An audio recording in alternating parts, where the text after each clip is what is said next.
Good morning, tree lovers. Thanks for looking in on the Eco Geeko channel. Well, it's quite a sunny morning in September the 8th, and this is a great time to be looking at this tree over my left shoulder.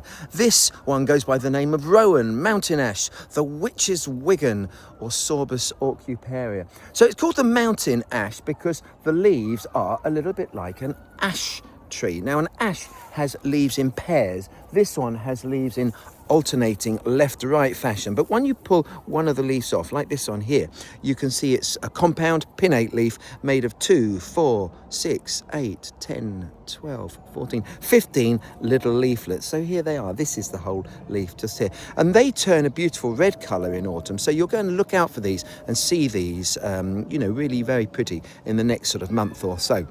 Now, it is really good for biodiversity. Insects, little caterpillars will feed on those. Not too bad though, look. It's also called the mountain ash because it grows in mountainous regions. So you'll find it from the highlands of Scotland to the southern lowlands of London. And it's a great tree around and about. Now, earlier on in the season, it has some lovely flowers. It's a member of the cherry and the rose family, so it has little white flowers about 1 centimetre big, but arranged in a really thick, dense cluster. They smell sometimes a little bit unpleasant because one of the chemicals is also released from rotting meat. So but it's not about us. It's about the insects and the flies and the pollinators which are drawn into those sorts of scents. So it's a good one there. And then once they're pollinated, these flowers turn into these lovely little fruits here. And they're not called properly berries. They're actually a little pome, a little apple-like structure, if you like.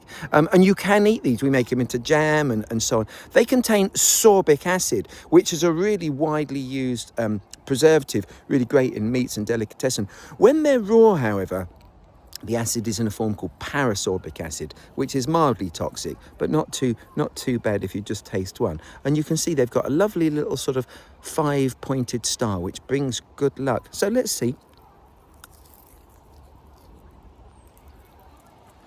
Really sharp. I think it's best to let them go through a frost and to cook them and load it up with sugar, put them in the jam, and all will be well. Alternatively, just leave them for the birds. I think that's probably the right thing. So it's called Sorbus aucuparia, sorbus from this sorbic acid.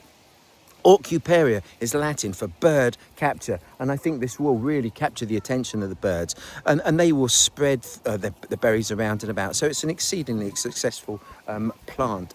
Now, I'm going to leave you with just a little bit of the mysticism.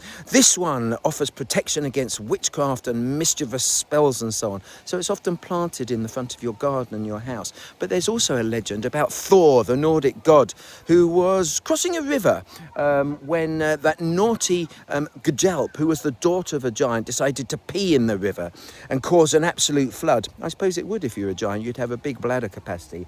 Anyway, she almost washed Thor away, but luckily there was an overhanging branch of a Sorbus tree, a Rowan, a mountain ash, that he was able to grab onto and save himself after all. So this is the magic power of this tree. Find one on your walk, go up and give it a hug, and don't forget to subscribe to the Eco Geeko.